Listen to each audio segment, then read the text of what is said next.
if a company with 1% market share of devices, cell phones, mobile devices, puts out a new device, did it really happen?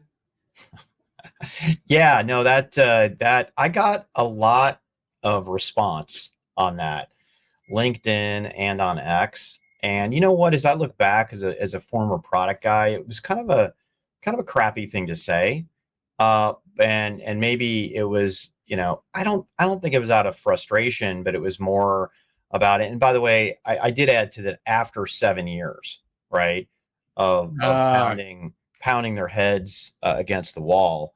And by the way, I just want to let you know I brought my Pixel just to show off this last generation. But um, Google has been in this market for 7 years, and I believe that the stated strategy has changed, but it's never really talked about not driving volumes, right? Surface for Microsoft is very clear. Now they are above 1% after more than a decade, but they make a big deal out of smartphones, and they talk about it every earnings. You never hear it, so it's like, what is Pixel 8?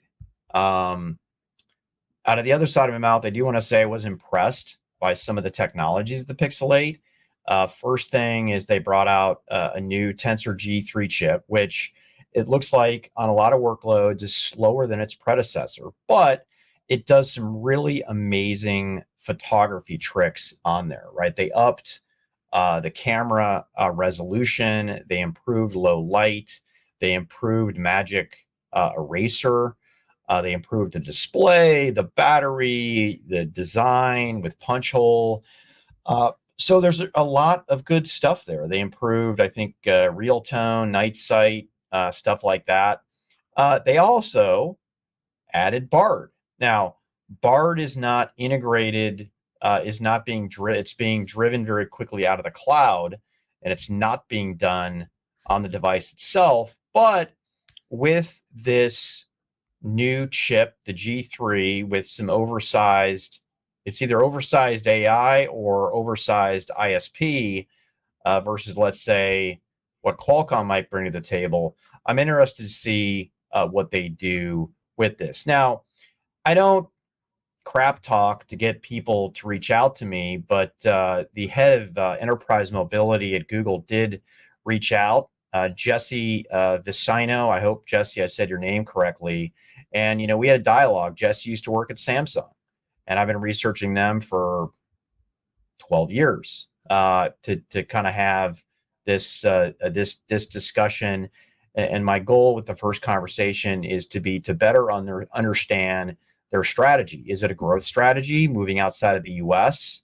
Or is it let's do this as a design for Android, the best of Android and the best of Google services, if nothing else, to keep out there in case folks like Samsung don't play ball with Google?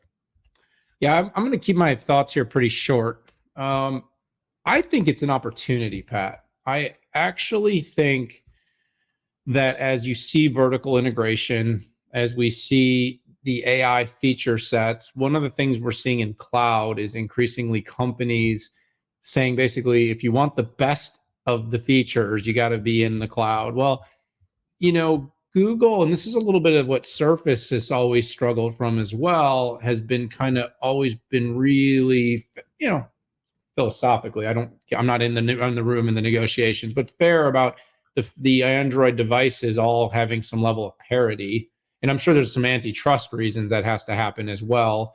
But having said that, like, are there going to be features in the AI era that could truly allow Google to make its device the penultimate experience? I mean, Apple's been doing this for a long time.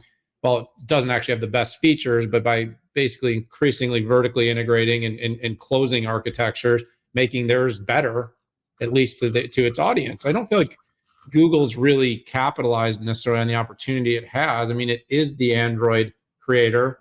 So could it have a stronger, more compelling device story? I think it'll always be a bit of tug of war, though.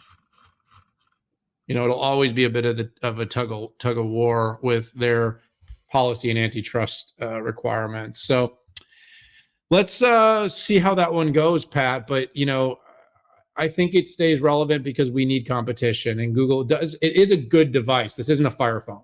This is a good device. It's just not that popular.